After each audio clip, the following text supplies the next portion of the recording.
బైబిల్లో ఈ వర్స్ ఉన్నందుకు మనం దేవునికి కృతజ్ఞతాస్తుతులు చెల్లించాలి. Thank you Lord for this verse అని చెప్పాలి. ఎంత మంచి వాక్యం అంటే 145వ కీర్తన 15వ వచనం మనం చదువుకుందాం. సర్వజీవుల కన్నులు నీ వైపు చూచుచున్నవి, నీ వైపు చూచుచున్నవి. చూచుచున్నవి. తగిన కాలమందు నీవు వారికి ఆహారం ఇచ్చుదువు. మనందరి జీవితాల్లో ప్రతి జీవి కన్నులు అంటే ప్రతి లివింగ్ థింగ్, ప్రతి హ్యూమన్ బీయింగ్ వారి యొక్క కన్నులు ఎటువైపు చూస్తాయంటే శాలరీస్ వైపు, లేకపోతే తల్లిదండ్రుల వైపు, లేకపోతే బ్యాంక్స్ వైపు, లేకపోతే మనకు ప్రొవిజన్ ఎక్కడి నుండి వస్తుందో అని మనము అనేక సందర్భాల్లో దారులు వెతుక్కుంటూ ఉంటాం. వాటి వైపే మన కన్నులు మనం దృష్టి ఉంచుతాం. లోకము వైపు మన దృష్టి ఉంచుతూ ఉంటాం. మనుష్యుల వైపు మన దృష్టి ఉంచుతూ ఉంటాం. కానీ దేవుని యొక్క వాక్యం ఏమని సెలవిస్తూ ఉందంటే ప్రతి జీవి యొక్క కన్నులు నీ వైపు చూచుచున్నవి. తగిన కాలమందు నీవు వారికి ఆహారం ఇచ్చుదువు. అంటే అక్కడ ఆహారం అనే ఫిజికల్ గా దొరికే ఆహారం అనే కాదు, తగిన కాలమందు నీవు వారి అవసరములు తీర్చుదువు. మనము దేవునికి మొరపెట్టినప్పుడు ఎంతమంది అయితే ఈ వాక్యమునందు విశ్వసిస్తారో, దేవా ఈ వచనము మాకు బైబిల్లో అనుగ్రహించావు, ఈ రోజు మేము ధ్యానించడానికి నీ కృపను చూపించావు ప్రభువా, ఈ వాగ్దానాన్ని మేము మా సొంతం చేసుకుంటున్నామని ఎవరైతే దేవునికి కృతజ్ఞతాస్తుతులు చెల్లిస్తారో సూపర్ న్యాచురల్ కార్యాలు, extra ordinary things, unusual things మన జీవితంలో జరుగుతాయంట. ఒకసారి 90వ కీర్తన 14వ వచనం మనం చదువుకుందాం.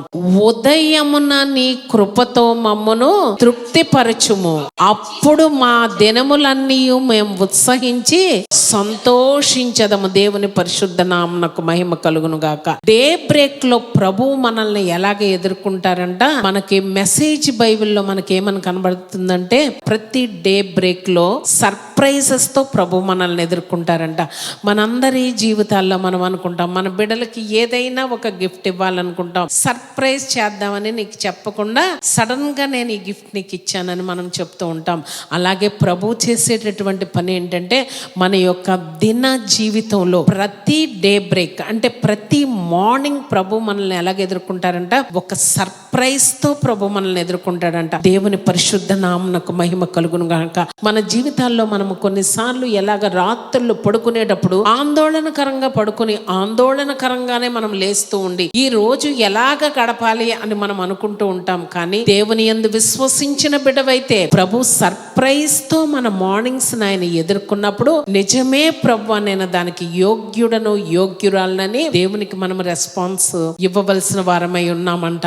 అప్పుడు ఏం జరుగుతుందంట, మా జీవిత దినాలన్నీ మేము ఉత్సహించి సంతోషిస్తాం. అంటే మనం అనుకోవచ్చు అయితే మేము సంతోషంగా ఉదయం మాకు ఎన్ని బాధలు ఉన్నాయి ఎన్ని కష్టాలున్నా ఉదయం సంతోషంగా మేము లేస్తున్నామండి, దేవుడు మమ్మల్ని సంతోషంగా ఎదుర్కొంటాడని మీరు చెప్పారు కదా, మేము సంతోషంగానే లేస్తామని మనం అనుకోవచ్చు. కానీ బ్యాడ్ టైమ్స్ ఆ దినంలో రావని అర్థం కాదు. కానీ ఒకవేళ బ్యాడ్ టైమ్స్ వచ్చినా కూడా ప్రభు దాన్ని ఏం చేస్తారంటే గుడ్ టైమ్స్ గా మార్చి ప్రభు మనకి సంతోషాన్ని అనుగ్రహించి ఆయన మన ద్వారా ఆయన మహిమ పొందుతారంట. దేవుని పరిశుద్ధ నామమునకు మహిమ కలుగును గాక.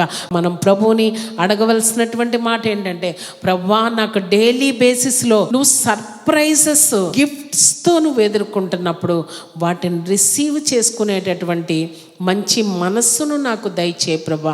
అది నా జీవితంలో రొటీన్గా చేయి ప్రభా. నువ్వు రొటీన్గా నాకు సర్ప్రైజెస్ చేస్తే నేను రొటీన్గా నిన్ను స్తుతించడం నేను ప్రారంభిస్తానని మనం దేవునితో చెప్పవలసిన వారమై ఉన్నాం. ఒకసారి కీర్తనలు 44వ అధ్యాయము 3వ వచనం మనం చదువుకుందాం. వారు తమ ఖడ్గము చేత అంటే మైటీ వెపన్స్ తో కానీ దేవుడు వారికి ఇవ్వదలిసినటువంటి నూతనమైనటువంటి ఆ సర్ప్రైజెస్ వారు ఖడ్గము వలన వాటిని సంపాదించుకోలేదు, స్వాధీనపరచుకోలేదు. వారి బాహువు వారికి జయం ఇయ్యలేదు. వారి బాహు అంటే మనం అనేక సార్లు అనుకుంటాం, ఏమండి నా చేతుల కష్టార్జితం అండి అని మనం అంటూ ఉంటాం, లేకపోతే నా బాహుబలం అండి అని మనం అనుకుంటూ ఉంటాం. కానీ ఇక్కడ దేవుని యొక్క వాక్యం ఏమని సెలవిస్తుందంటే వారి బాహుబలము వారికి జయం ఇవ్వలేదు. నీవు వారిని కటాక్షించితివి గనుక నీవు వారిని కటాక్షించితివి కనుక, అంటే నీ ఫేవర్ వారి మీద చూపితివి కనుక, నీ బ్లెస్సింగ్స్ వారి మీద పోరౌట్ చేసితివి కనుక, నీ దక్షిణ హస్తమే, నీ దక్షిణ హస్తమే, నీ బాహువే, నీ బాహువే, ముఖ కాంతియే, నీ ముఖ కాంతియే వారికి విజయము వారికి విజయము కలుగు చేశాను. దేవుని పరిశుద్ధ నామమునకు మహిమ కలుగును గాక.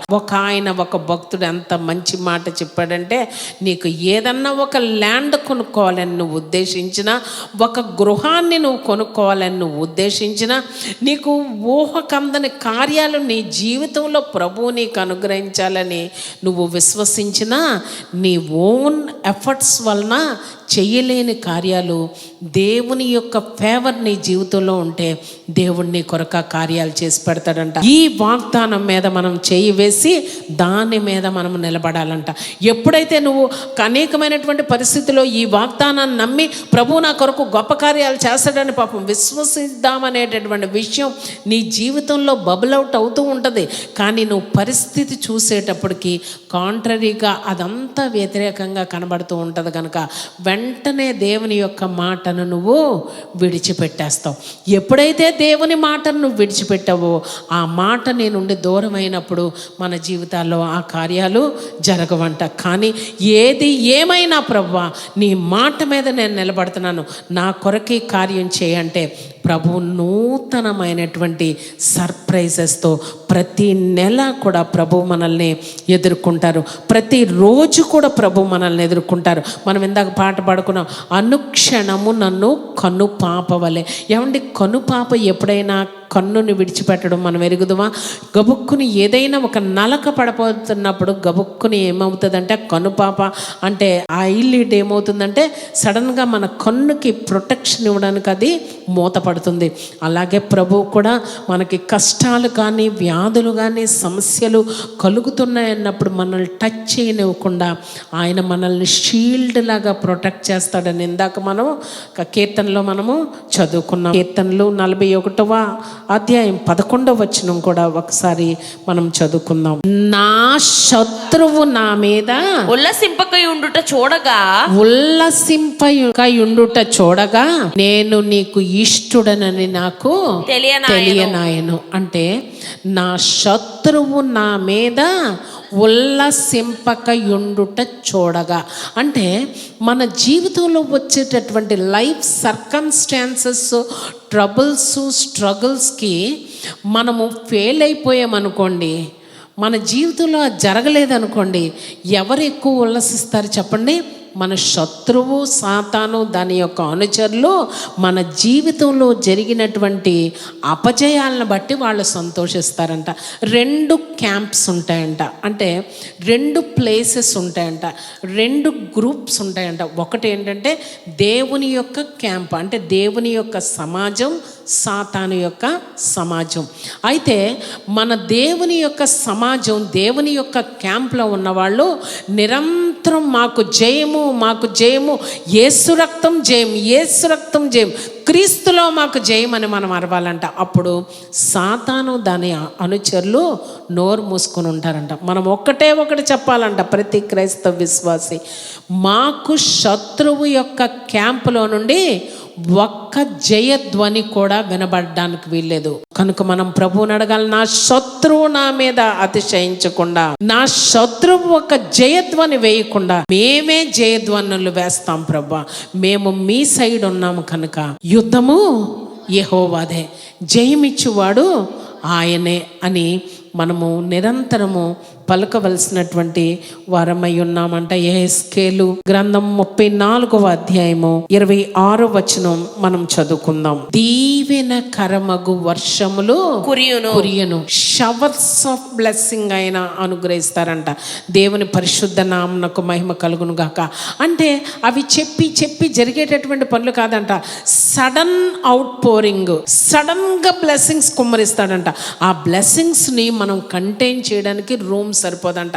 ఒక చోట నుండి, అది ఎక్కడి నుండి వస్తుందో మాకు తెలియదంట, ఇక్కడ నుంచి వచ్చిందంట అని చెప్పుకునే లోపల ఇంకో చోట నుండి వస్తుందంట, ఇంకో చోట నుండి వస్తుందంట, ఇంకో చోట నుండి వస్తుందంట. ఎందుకంటే సడన్గా వాతావరణం మామూలుగా ఉంటుంది, మనం మామూలుగా ప్రయాణమై వెళ్తూ ఉంటాం. సడన్గా ఏమవుతుందంటే వర్షం, కుంభవర్షం కురిసేసిందండి అనుకుంటాం.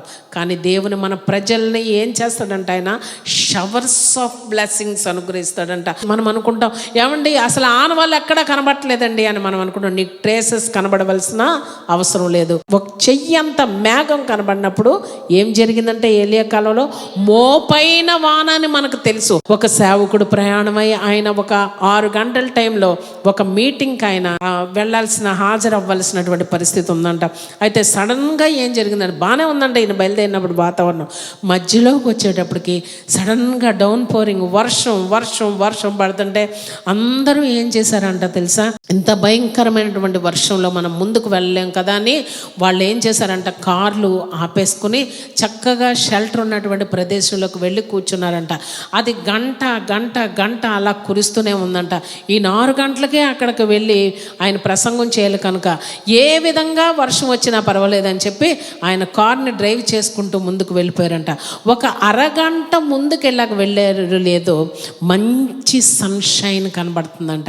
అప్పుడు ఆయన అనుకున్నారంట, నేను వెనక్కి వెళ్ళి వాళ్ళకి చెప్దామా, లేకపోతే వాళ్ళు ఎన్ని గంటలు ఇరుక్కుపోతారో అక్కడ అని అనుకున్నాడంట. కానీ ఆయనకు వెనక్కి వెళ్ళి చెప్పడానికి ఆయనకు టైము లేదంట. మనందరి జీవితాల్లో మనం అనుకుంటున్నాం, భయంకరమైనటువంటి తుఫాన్ అండి, భయంకరమైనటువంటి వరదండి, భయంకరమైనటువంటి గాలండి, భయంకరమైనటువంటి నీరు ముంచెత్తుకు వచ్చేస్తుందండి అని నువ్వు అనుకుంటున్నావు. కానీ దేవుని మాటను పట్టుకొని నువ్వు ముందుకు వెళ్ళిపో. నువ్వు ముందుకు వెళ్ళిపోతే దేవుని యొక్క ముఖకాంతి, ఆయన హస్తము, ఆయన దక్షిణ హస్తము, ఆయన బాహుబలముతో ఆయన మనల్ని నడిపిస్తారని మనము విశ్వసించాలి. ఎంత ఎక్కువ శోధన వచ్చిందో అంత ఎక్కువగా దేవుని మీద మనము ఆధారపడవలసిన వారమై ఉన్నాం. ఆమోసు 9వ అధ్యాయము 13వ వచనం చదువుకుందాం. రాబోవు దినములలో కోయువారు దున్నువారి వెంటనే వత్తురు, విత్తనము చల్లువారి వెంటనే ద్రాక్ష పండ్లు త్రొక్కువారు వత్తురు. పర్వతముల నుండి మధురమైన ద్రాక్షరసము స్రవించును, కొండలన్నీ రసధారలగును. ఇక్కడ మనము ఆలోచించినట్లయితే విత్తనాలు విత్తడానికి, పంట కోయడానికి చాలా సంవత్సరాలు పడుతుంది. కొన్ని మంచి ఎక్స్పెన్సివ్ వైన్ కావాలంటే చాలా సంవత్సరాలు ఆ పంటను ఉంచుతారు. దాదాపు 20 సంవత్సరాలు కూడా కొన్ని సందర్భాల్లో వాటిని నిల్వ ఉంచుతారు. కానీ ఇక్కడ జరుగుతున్నటువంటి విషయం ఏంటంటే, విత్తనాలు జల్లుతారంట, దాని వెనక హార్వెస్ట్ వాళ్ళు వస్తారంట, వేళ్ళు కలిసి వచ్చేస్తారంట, విత్తనాలు విత్తేస్తారంట, వెంటనే కోసేవాళ్ళు కూడా వచ్చేస్తారంట. అంటే మన జీవితాల్లో మనకు వస్తున్నటువంటి శ్రమలకి, మనకు రాబోయే విడుదలకి ఎంతో టైము లేదంట. దేవుని పరిశుద్ధ నామమునకు మహిమ కలుగును గాక. ఇంకా వేదనలు పడుతూనే ఉన్నాం అంటాం, అనుకుంటూనే ఉంటామంట. ఈ లోపల అబండెంట్ ఫ్లో దేవుని దగ్గర నుండి మనకు వచ్చేస్తుందంట. దేవుని ప్రేమించు వారికి, అనగా ఆయన సంకల్పం చొప్పున పిలువబడిన వారికి మేలు కలుగుటకై సమస్తమును సమకూడి జరుగుచున్నవని మనము ఎరుగుదుము. ఒకసారి మనం నిర్గమాకాండము 3వ అధ్యాయము 21వ వచనం మనం చదువుకుందాం. మీరు వెళ్ళున్నప్పుడు వట్టి చేతులతో వెళ్ళరు. ప్రభు మనందరి జీవితాల్లో ఆయన విడుదల చేయడానికి ఆయన సిద్ధంగా ఉన్నారు. ఆయన విడుదల చేసే సమయానికి ఏ ఒక్క కుటుంబాన్ని కానీ, ఏ ఒక్క వ్యక్తిని కానీ ఎంప్టీ హ్యాండెడ్గా మిమ్మల్ని నేను విడిచిపెట్టను. కీర్తనలు 3వ అధ్యాయము 8వ వచనం మనం చదువుకుందాం. నీ ప్రజల మీదకి నీ ఆశీర్వాదము వచ్చును గాక. దేవుని పరిశుద్ధ నామమునకు మహిమ కలుగును గాక. అది ఆర్థిక ఆశీర్వాదమా, కుటుంబ ఆశీర్వాదమా, వ్యక్తిగత ఆశీర్వాదమా, స్పిరిచువల్ బ్లెస్సింగా అనేది నీకు దేవునికి సంబంధించినటువంటి విషయం. కానీ ఆయన ఆశీర్వాదము వచ్చునుగాక. తర్వాత ఏమన్నా చదవమ్మా, సెల అనేటటువంటి మాట మనకు కనబడుతూ ఉంది. సెల అంటే ఏంటంటే అక్కడ నిలిచిపో, పాజ్ అయిపో, స్టాప్ అయిపో. ఆ ఆశీర్వాదం వచ్చే వరకు సెలా అని చెప్పాడు. పాజ్ అయిపో, ఆగిపో, దాన్ని మెడిటేట్ చేయి. ఎప్పటి వరకు మెడిటేట్ చేయాలంటే నీ కార్యము నెరవేరే వరకు. ప్రభువు వైపు నీ కన్నులు తెరిచి ఆయన చూచినప్పుడు ఆయన తన గుప్పిలి విప్పి నీ కోరికను తీర్చేంత వరకు ఆ మాట మీద మనము నిలబడాలంట. నీకు సింపుల్ కండిషన్ ఏంటంటే దేవుని ప్రేమించు చాలు. ఎప్పుడైతే నువ్వు దేవుని ప్రేమించడం నువ్వు ప్రారంభిస్తావో, మనస్ఫూర్తిగా మనఃపూర్వకంగా దేవుని నువ్వు ప్రేమించడం నువ్వు ప్రారంభిస్తే ప్రభు నీ కొరకు కార్యాలు చేయడానికి ఆయన ప్రారంభిస్తారు. అటువంటి ధన్యకరమైన జీవితం ఆ పరిశుద్ధాత్ముడు మన ప్రతి కుటుంబమునకు వ్యక్తిగతంగాను అనుగ్రహించును గాక. ఆమెన్.